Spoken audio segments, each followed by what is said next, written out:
Hi guys, it's B. I just wanted to let you know that it's been a little bit since I filmed anything. I was in hospital. I got a bad stomach bug and was extremely dehydrated, malnutrition and all that stuff because I'd only just been able to eat for about 2 days. Then caught a really bad severe stomach bug. Had to spend another week.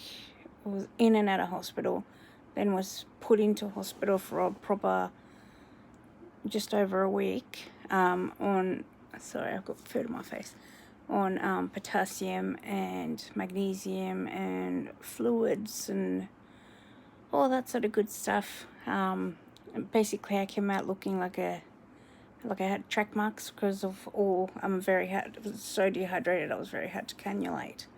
So they did an ultrasound machine cannulation and they still missed my vein and artery. So as you can imagine, having potassium straight into the artery was extremely painful, and I was able to have it in there for about an hour and a half before they had to take it out, and it was squirting. It's quite funny. But got home. I'm on tablets to stop my issues with my stomach, so I try and settle it down a little bit. And today's the day that I've eaten the most since December last year, and I had 2 containers of 375 grams of marinated cooked garlic mussels, and what did I have this morning? I had some sliced peaches, and for dinner I had 2 mouthfuls of spaghetti fettuccine alfredo. It's about all I could manage. Now I'm in bed absolutely full to the gills and kids are asleep. So also found a way to be able to sit. I still can't sit every day, so I'm still limited, so I still have to lay down a lot. Today was not a day that I could sit, so I had to go to the doctor's laying down. I lay down at the doctor's and wait for my appointment. Tomorrow I've got another appointment to do bloods and all that sort of stuff because I'm at high risk of a sudden heart attack due to my potassium levels being so low, because I'm unable to keep my electrolytes up and my fluid intakes. I'm on daily ondansetron, which is a tablet that makes you stop throwing up, but because of the tablets are so big, it makes me automatically want to gag because I still have the esophageal spasms, just not as severe as it was, so that I can actually manage to eat a little bit. And yeah, I'm doing pretty good. I feel like I've got colour on my face. I'm feeling like I've not as blemished. I don't, and I can see I got myself some pair of specs. I didn't realize just how blind I was till I got these glasses. And it's amazing how clear everything is. I can actually see myself clearly rather than a bit blurry and go, but life is good. I had a really good day today eating, and I know for a lot of people that's like, really, 375 grams of mussels, is that it? But for me, that is huge. I'm down to 63 kilograms, but without all the loose skin, it's estimated I'm between 55 to 59 kilograms, which is not very much. I'm a size 6, I think it is, in America, size 10 Australia, in UK. So it's, considering I'm 5'3", that's not too bad, but I don't want to lose any more because I'm getting indentations on my stomach that one day maybe I'll show you guys all the loose skin and how bad it pulls on my spine, and it's not very appealing, because I lost the weight so drastically and was so unwell.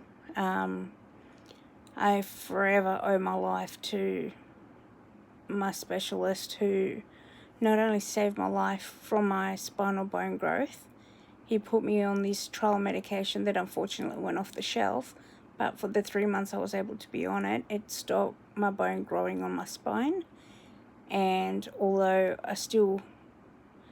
the solution, by the way, was really simple. It was a neck pillow, traveling pillow, backwards, so that my bone isn't pushing up on my spinal metalwork on my spine, making it go up, so that the pain is not so severe. But what I'm finding is when I'm sitting, the pressure of the lower back on the seat is pushing on the bone that way. So that's a bit of a nuisance. So some days if my kids sleep in the bed with me, they kick me and they headbutt me, and it just means the next day I literally cannot even get out of bed because I'm in that much pain. I can't feel my legs. So, there's been some drawbacks, but overall, I feel like a new woman. I feel like there's a light at the end of the tunnel. There's hope. It's excitement. I'm reading a couple of books on interracial adoptions and about people like myself who were adopted from overseas, and reading about how all the emotions I felt over all these years, being told that, attention seeking, or I should be grateful because I got brought out of a third world country and I should just be grateful and move on with my life. Well, it's not as easy as that, because you lose your identity, you don't get to mourn the loss. And I still have a big family in Colombia, so part of my healing process is that one day I want to go there and see them. I know right now I feel like I'm in between two cultures where I don't quite belong in either one. I don't speak Spanish, so I don't belong in Colombia. I'm Australian, but I don't quite look Australian. I don't fit the mold. I don't quite have the Australian accent down packed. So it's confusing. You look at yourself and you think the picture you see is not the picture you have in your head. You see yourself as an Australian or white person sort of thing. And you look in the mirror and you're tanned. It's hard to explain, but it's very confronting and very weird. But having my kids put that lack of belonging, that feeling of not feeling like you belong anywhere, like nobody loves you, you're unlovable. And that changed when I had my kids, because all that love that was missing, that mothering, nurturing instinct that I never received, I'm able to put towards my kids and focus and make sure they know every day they are wanted, they are loved, they are cherished, that they make my life worth living. And it's little things. I mean, it's things like that make life worthwhile. And it's the things that I look forward to, because I get quite depressed. I mean, I wear my heart on my sleeve. I let people get to me really easily, which is probably not a good idea doing a YouTube channel, but I also look at it in the way that if my story can help someone else who's been adopted or been sexually abused, physically abused, mentally abused, if it can help someone else, just one person, to learn other techniques other than harming yourself, or self-loathing and all that stuff that is so common with us, then my journey has been worthwhile. All my disabilities, all my health issues were always going to happen. What's happened in my life was destined to happen, and it happened for a reason. I strongly believe that my reason for being still here is to get a message across that no matter how hard life is, whether you've got, like my biological mother, stage 4 stomach cancer, there's always someone worse off than you. there is always someone worse off than you. And I don't want people to pity me from my story. I don't want people to feel sorry for me. No. All I want people in life is to understand that my reactions to things, I react because of, for example, I react as a child, so to speak. I react from my limbic system. My amygdala, I think it is, I'm not sure, instead of my frontal lobe. So I haven't learnt the capacity to rationalize and think actions through. Instead, I react. That Latino of me gets fired up and I'm learning not to react. I'm learning to take the time out for myself to calm, to not allow my PTSD triggers to come to front, to sort of dominate my life, to control that aspect of my life so that it's not so dramatic. It's, so that I've got a hold in life. And it's little things like that that make the world a difference. And it's, I think, the main thing that's going to help my husband and I. Right now we fight a lot about money and trust issues. Trust issues with me and people is huge, yet it's so common with adopted kids, because you've got that huge fear of abandonment, and when something's going wrong you think, I'm going to cut it off, I'm going to run so they can't hurt me. And it's self-sabotaging, instead of trying to deal with the situation, trying to rationalize, you self-sabotage and you want to run.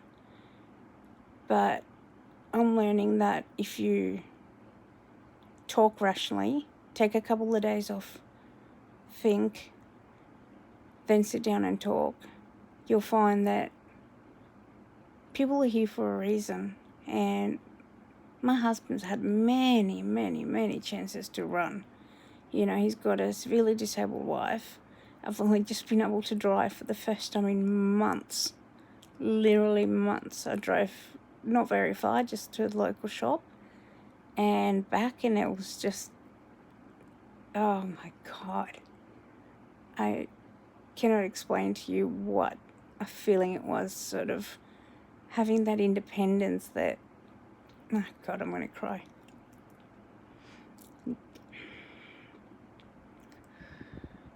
Getting that feeling of independence where you've had to rely on someone for 5 years.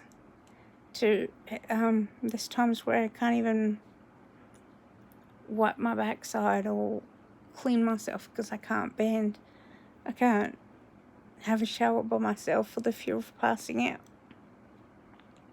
And it's, for me, I find it very degrading because I don't like relying on other people. I very much rely on myself. I don't need anyone else's help.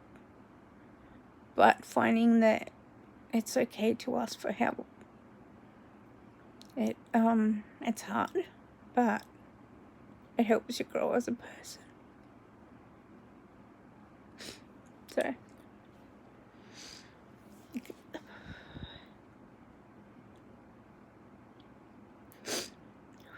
sorry. As you can see, it's still hard because it's that vulnerability that you have to let your guard down and allow people to essentially have control. And part of being adopted and part of that process is that you feel like you have to control your environment. You have to be in control because everything in your life has been so out of control, so out of your choice, that the little things you can hold on to, you want to control. And my biggest fear is, like losing this money I've got saved, and I fight with my husband and I say stupid things like it's my money when it's our money, and it's our family's money. I don't spend it because it's for us. I'm hoping to use it to get a house, to own we own our own property outright, and to think that we could potentially build on that and have our family secure. I don't know how long I've got. I could have 15 years, I could have 20 years, I don't know. Last year, all I know is this year, March last year, I was told I had 15 years to live. And I feel like that's changed because my doctor was able to stop the bone growth for those 3 months before the medication went off the market. And it's made such a huge difference in my life that I feel my life's not going to end as quick, and I'm going to have time to see my kids grow. And it's exciting. But being able to see it, little things, it's the little things, guys, that count. It really is. Make the most of every day. You know, some days I can't get out of bed because it's just, you try and breathe, my hip grinds and I move 2 steps and I'll pass out. So I'm still on some very strong medication that I'm very hard trying to get off.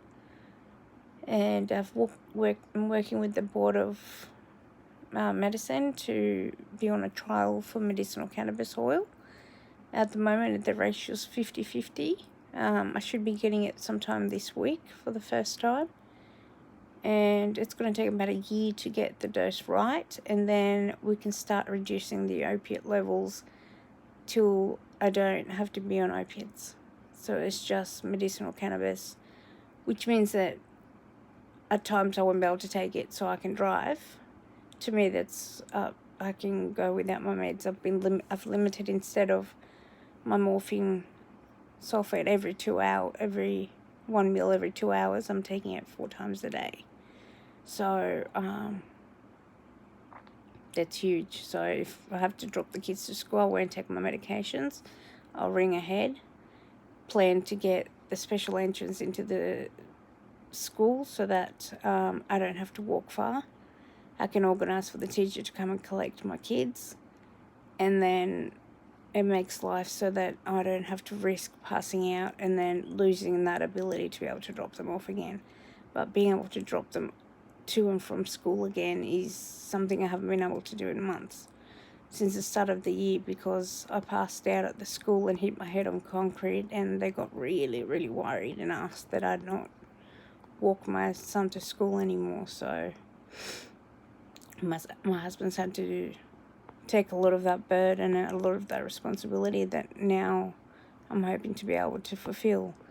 And yesterday I bought a Thermomix. For those of you who don't know what it is, it's like a all-in-one blender, measuring scales, cooking device. It's incredible. And I'm on soft food, so I want to do like risottos and stuff like that. Start off really slow and see if I can hopefully start increasing my food intake so that my weight can stabilize. And I'm trying different creams on my stomach to see if I can get anything to help with the elasticity, to try and reduce all that loose skin. But it's just a whole bunch of trial, and the idea that I may be able to cook for my family again. One of the recipes I want to try next week is beef stroganoff, and it's the recipe I actually used to do, that I made up with beef stock and Dijon mustard and all that. I think the only difference in this recipe is got Worcestershire sauce, which I've never used before in it. So I'm looking forward to doing it. It's, you measure it, you put in the ingredients as you go at times each cooking cycle, and then it cooks it for about 20 minutes, and then your meal's done. and then you just have to cook rice or pasta or whatever you want with it. And chicken cacciatore, one of my favourite meals.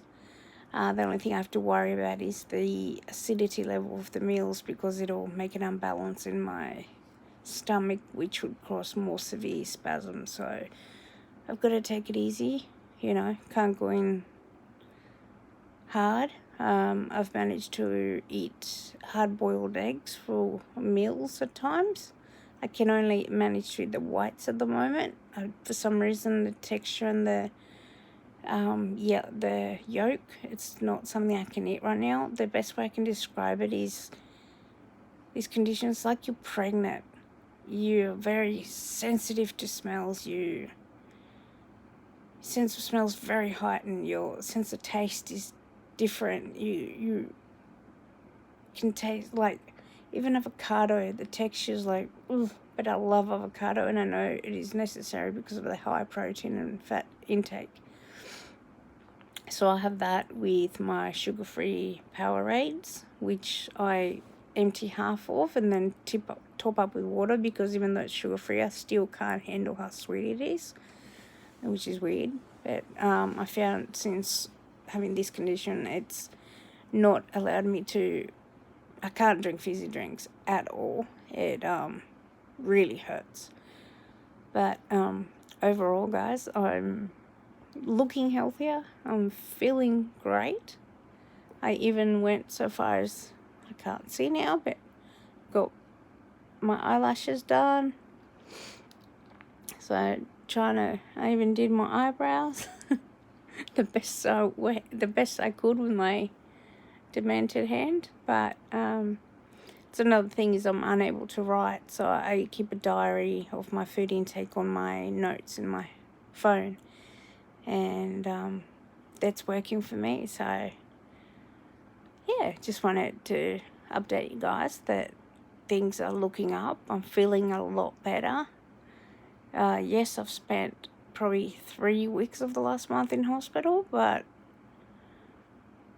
I'm out. I'm feeling good. I'm on more medication than I wanted. I'm on magnesium, potassium, vitamins, thiamine. Ugh, that stuff is disgusting. I've got to try and find alternatives that aren't tablets, because the tablets make me sick. They're just too big. And the vitamin tablets are like this big. They're like 2 centimeters long, and it's just impossible to swallow those things whole. Even cutting it, the flavour is just... So I'm going to look into gummies, sugar-free gummies. But other than that, kids are going good. They're in holidays, so they've been swimming a lot. And they love being part of the channel, but I decided that because they do not like wearing clothes, that it's best that I try and keep this more as a diary. And I wanted to do this more because in case I do pass, it's a diary for my kids that they can look back on and go, they can see how much I love them. They can see that I'm trying to improve our lives and to do what I can to make their lives easier when they grow up. And I live for my kids. They are my everything. And I hope you guys feel that joy. Even if it's fur babies, that attachment is still there. I see, to me, my firstborn was my dog, Chloe. She came into my life at a time where I really needed a companion. And she's been there since. She's 14 years old now. She's a purebred border collie. And she's my first love. She's my firstborn. I call her my daughter. She gets buffed every fortnight. She gets her hair trimmed. She's a princess. Fleed. She gets wormed. She's a spoiled girl. Put her mildly, we just want a flea collar or flea treatment. It's like $80 per month. So yeah, she's taken care of. And she's getting a bit old, so her arthritis is playing up, just like her mummy's. So we're twinsies there. But yeah, guys, if you have any mental health, any trauma from being sexually abused, mentally abused, whatever it may be, I'm here. I can talk to you. I've been through it all.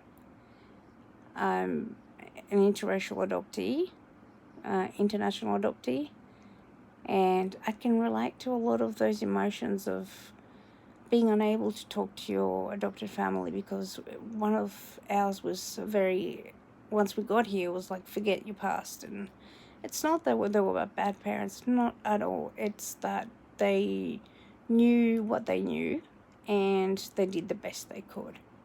They thought I was being a difficult teenager, whereas I was trying to find me. I was trying to find where I belonged. And it was a lot of misunderstanding, and we've gone through a lot of troubles, and there was a time there where we didn't speak at all.